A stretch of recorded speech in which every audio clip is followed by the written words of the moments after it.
This is RTV6 News at 7, working for you. Welcome into the news at 7. I'm Amanda Starantino at the RTV6 studios. And I'm Mark Mullins in my temporary home studio, social distancing because of the COVID-19 outbreak. Let's get right to the latest on the coronavirus and its impact on Indiana. Today we learned Indiana's death toll from COVID-19 is now 661. That is 31 more deaths confirmed since yesterday. The number of confirmed cases in our state, more than 12,400. More than 69,000 Hoosiers have been tested. RTV6 is focusing on how Indiana will rebound from the ripple effects of the pandemic. And as of tonight, more than 450,000 Hoosiers have filed for unemployment. That would cover the entire populations of 8 Indiana cities, including Anderson, Bloomington, Carmel, Columbus, Greenwood, Kokomo, Plainfield, and Zionsville altogether. This is placing a financial hardship on those individuals, but it is also a challenge for their mental health.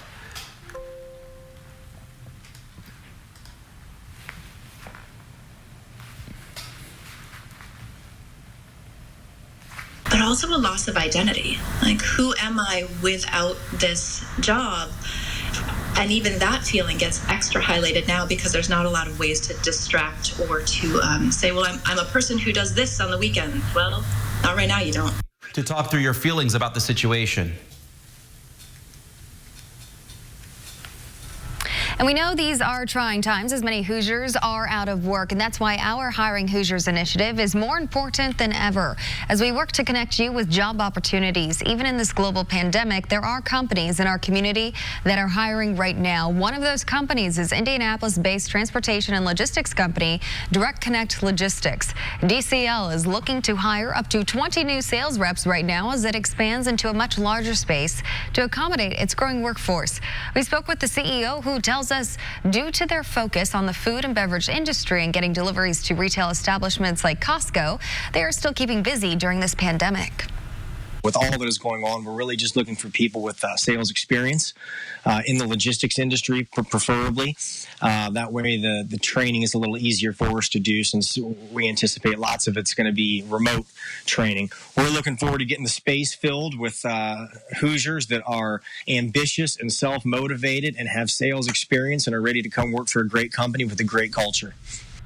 If you are interested in applying with Direct Connect Logistics, they are doing virtual interviews to keep everyone safe during this pandemic. He also tells me nearly 95% of their office employees are working from home right now. If you want more info on how to apply, just head to our website, hiringhoosiers.com. COVID-19 is getting in the way of college-bound students applying for financial aid. The state deadline for filing the financial aid form has been extended until funding runs out. There is still a lot of money to give to Hoosier students. And the same kinds of offers that we did last year, and so we're extending that time. The important message, Raphael, is that if you didn't do it before, you need to do it right now, because we will run out of money, and so we will be doing this on a first-come, first-served basis. The state distributed about $350 million in financial aid last year. The extension also applies to middle school students eligible for the 21st Century Scholarship. For more information, you can go to the website on your screen. That website is fafsa.gov.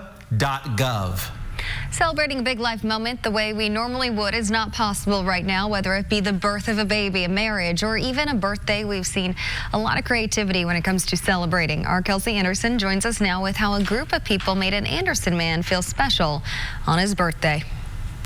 Bells, horns, music, signs. It seems to be the new way we're celebrating our loved ones. And for Cooper Young, this small way to celebrate means so much.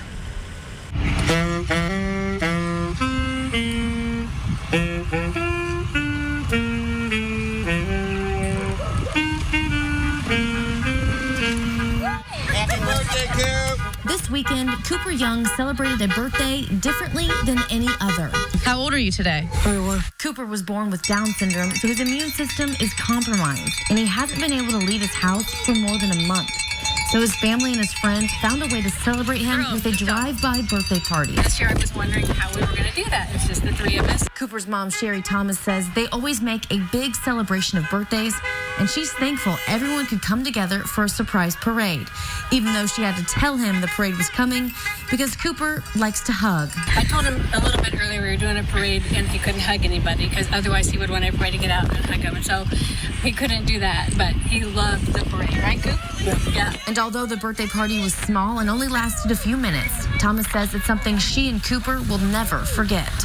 They're huge. It's one of those ones that you'll remember forever, but just because it happened when it happened and how we did it, but we made the best of it, and I thought it was fabulous. I loved every minute of it, so I wanted to hug everybody. There has been a lot of discussion on whether or not these new ways to celebrate should stick around once we all go back to normal. So head over to my Twitter and Facebook pages to weigh in on what you think about these birthday parades. Working for you, Kelsey Anderson, RTV6. Temperatures, they jumped over 40 degrees in Muncie from morning low to afternoon high. Typically, it'd be 25 degree jump, but from 31 to 72, I think that was okay. A frosty start, but a mild finish. And many spots in central Indiana made it into the 70s today. Quite enjoyable. Clouds have been increasing as we've gone through the day, and those clouds eventually will lead to some rain showers, and most of the rain will come during the morning hours tomorrow. As far as our temperature, it's 66 in Zionsville, 69 in Indianapolis. Logansport is a little faulty there on the thermometer. Temperatures during the overnight instead of the 30s will be in the 50s. Couple of showers. Let's zip to the north, and you'll see those between Kokomo and Peru crossing 31, just between or southeast of Logansport along US 35. Nothing heavy. Temperatures lower 60s by 10 o'clock tonight. The widespread rain really won't arrive until we get to the morning hours tomorrow. Then it'll be fairly steady through the day. Our temperatures, they're quite a bit cooler than what we had today. Instead of the 70s, you're looking at 50s for highs tomorrow. I'll come back in just a little bit. We'll talk about another rainy day besides tomorrow. We'll have the day of the week for that coming up. All right, Kevin, see you soon. Some local residents are deeply concerned about Verizon's plans for 5G in their community, but do they have any options? That's what Call 6 investigator Kara Kenny set out to learn. That story coming up next. 6 working together, working for you. This is RTV6 News at 7, working for you. People in Fishers are concerned about 5G technology plans for their neighborhoods. Call 6 Investigates Kara Kenny is working for you to find out what's going on and what you can do.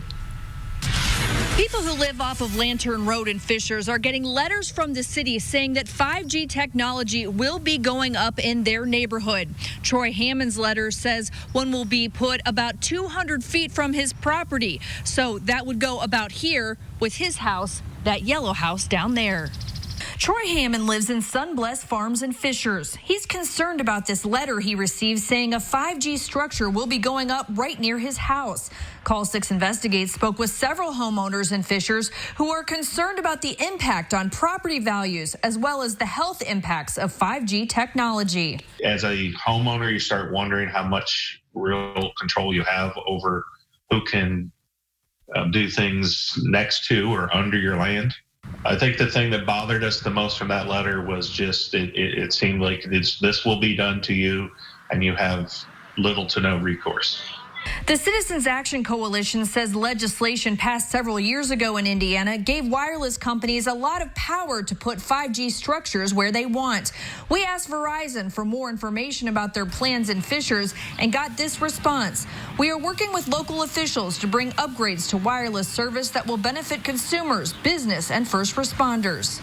A City of Fishers spokeswoman directed us to information on their website, including a map that shows orange dots, each one a proposed small cell node. The Fishers website also says the weight of scientific evidence has not linked exposure to radio frequency energy from mobile devices with any known health problems. The Board of Public Works will hold a meeting on the 5G technology at 4 p.m. on Monday. That meeting will be held virtually, and we have a link on how you can submit your comments online in this story on the RTV6 app and the IndyChannel.com. Reporting in Fishers, Kara Kenny, RTV6. Vice President Mike Pence will be returning home to Indiana next week to see firsthand how the GM plant in Kokomo quickly switched gears from making auto parts to ventilators. The Kokomo plant started producing ventilators last week to meet the growing need. GM has an order from the federal government to make 30,000 units. More than 600 ventilators will be shipped this month. Pence's visit is scheduled for a week from tomorrow. Coming up, our We're Open Indy series continues with a company that could be of help if your home computer is now your office computer.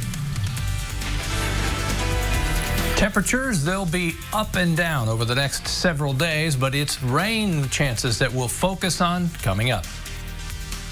/online care. Many more people are working from home, which means they're relying on technology more than ever. Well, that can cause problems for those who do not have their own tech consultants. RTV6's Brad Brown found several local businesses that are open and ready to help you. Most of us have had to move everything work and school related to a digital space at home. And if you don't have access to your own IT department, people like Dave Meeker are open and ready. That's how I designed it initially, was bringing technology to you, as I would bring the technology to people and help them understand it in creative ways to get some kind of process or improvement in their business or ROI. Based in New Palestine, bringing tech to you is Dave's business that has many of those answers to help navigate what can be a tricky technology-based world right now. I would say probably for the technology challenge. There you go. That grew up with a number 2 pencil and a legal pad in their hand. From basic answers to website development, Dave's worked with many businesses around New Pal and larger companies all over Indiana. What's been kind of the most frequent topic that's come up for you over these last 3 or 4 weeks? Zoom for one, because people didn't know how to set it up. And then, oh my gosh, WebEx followed with a 10-page document on Saturday saying, here's how to stay secure. Yeah. But all these things about cybersecurity I've been promoting for the last 5 years with 2-factor authentication, multi-factor authentication. From the home office to anywhere, really. Tech questions all have answers and people out there to find them. Just find a touchdown space. Wherever it is, it's either been here or a place downtown or in New Pal. Just a touchdown space. I can work anywhere. Yeah. So it really didn't impact me that much, but I could see a lot of other people struggling, particularly with their security. Working for you, Brad Brown, RTV6.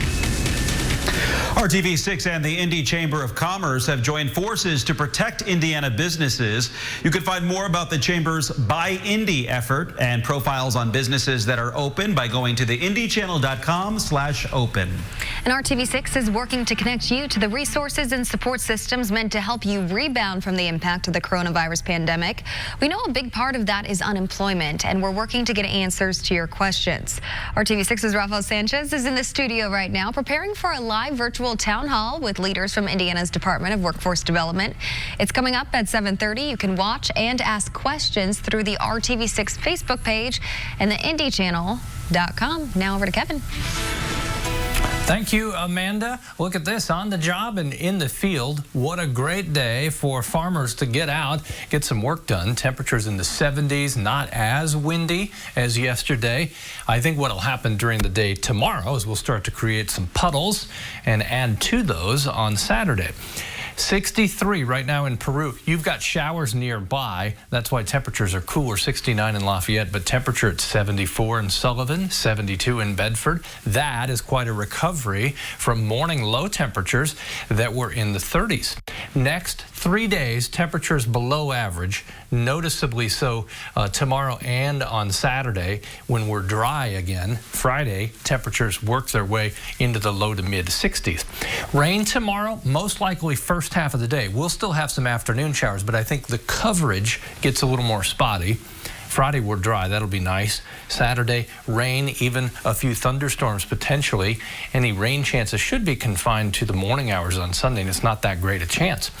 3 different computer models, 3 different forecast amounts. As little as ½ an inch. Some spots could see 2 inches of rain, and I think that's most likely south of the metro area. Whenever we have rain or storms in the forecast, and I mentioned storms, we're not expecting any severe weather at this point. Storm Shield app is free. You can check the radar right there on your phone, wherever you're at, and you'll know how much time you have before you're going to get wet. Tomorrow morning, 5 a.m., some rain south of Interstate 70. Little pockets of heavier rain, Terre Haute to Bloomington to Seymour. That's at 7 a.m. By mid-morning and early afternoon, think the focus of the heavier rain shifting into eastern and southeastern portions of the state. As you look at 7 o'clock tomorrow night, beginning to dry out. That will last through Friday. Tomorrow, hourly temperatures change very little. Rain will be fairly steady through the early afternoon. Then we'll begin to see breaks in the rain. Temperature Friday with a mixture of clouds and sunshine back to 66. Terre Haute, Bloomington, Columbus, cooler than that to the north, but still fairly comfortable at 62. Friday night into Saturday, we welcome back more rain across central Indiana, Crawfordsville to Indianapolis and Greensburg, 7 a.m. It becomes more widespread as we go through the day, and I think, again, targeting the southern half of the state with a heavier rainfall potential. 57, your high Saturday, 55 on Sunday. Remember, we should be at 65 or 66 degrees by that point. As you look at the 7-day planner, temperature 7 days will be consistent, but they'll be consistently cool through the weekend. Temperature Monday, 39. We'll watch for some frost then, but I think we should be okay. Temperatures early next week as warm as 65 on Tuesday, 62 on Wednesday. We'll continue then with that chance for the rain showers Tuesday and Wednesday. Hope you enjoyed today's mild temperatures. We'll be back with more news right after this. Will help you drive forward. A heartbreaking reality for patients hospitalized with coronavirus is being inaccessible to their families. Something as simple as a phone charger could turn into a lifeline. Without one, thousands could suffer alone, but a movement is growing across the country to ensure a discharged phone doesn't mean the end of hope. Ashar Kawarshi explains. He wasn't eating, he wasn't drinking, he was starting to become slightly delirious and confused. 77-year-old retired Navy doctor Stephen Heffler was not doing well. 2 days in a Florida intensive care unit, and without a phone charger, the only connection to his family was about to end. That's where they said, look, everything's crashing. He's on full life support, he's on ventilator, he's on full dialysis because his kidneys have failed. You need to say goodbye. And we said, well, how are we supposed to talk with him? His phone is dead. Heffler's nurse came to the rescue, getting a charger from her home for him to use. How much of a difference do you think it made for him to be able to continue hearing your voice? I think it made all the difference. Hi, Grandpa Steve. I hope you feel better. It's something Megan Tress, a nurse practitioner, has seen all too often. Probably every day, there's at least 1 or 2 nurses on every unit trying to search for a cell phone charger. Tress has since started collecting chargers. Hundreds of them, all to be donated to hospitals around the country. This is the donation box that I first put out. The nurse-turned-phone charger crusader says she's already been able to distribute to hospitals in at least 10 states and will soon go nationwide. And we now have a Google form that people can fill out if they want these for their hospital. Tress has joined forces with John Heffler to help hospitals build up a stockpile of universal chargers. Turns out no hospitals anywhere provide chargers in their room because they never had to. They're on track to raise $100,000 for the effort. The mission to raise awareness and make sure every patient alone in an ICU and beyond has a chance to hear the voice of a loved one. I love you, Grandpa Steve. Please feel better. We need you. I love you. So we figure if we can get 100,000 chargers out there to all hospitals and quarantine zones that need them, that would be the win. So it could really be the difference between life and death. After 3 weeks on a ventilator, twice considered to be the end for Dr. Heffler, he fought through. He is now breathing almost completely on his own. Reporting from Chicago, I'm Usher Qureshi.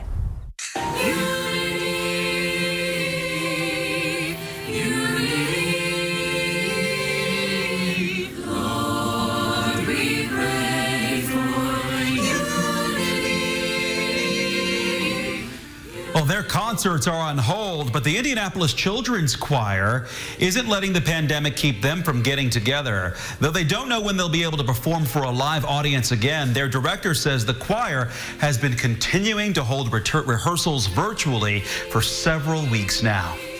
it's more of a being in a production studio than being on a stage together and being able to create together. But at the same time, our singers are still learning, and that's the biggest thing. We want them still learning and growing.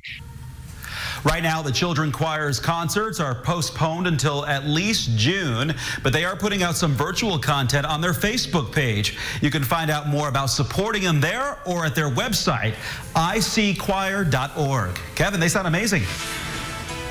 Sounding good. It looked good today. A different story tomorrow. The rain chances increase. Tomorrow's not the day to mow the lawn.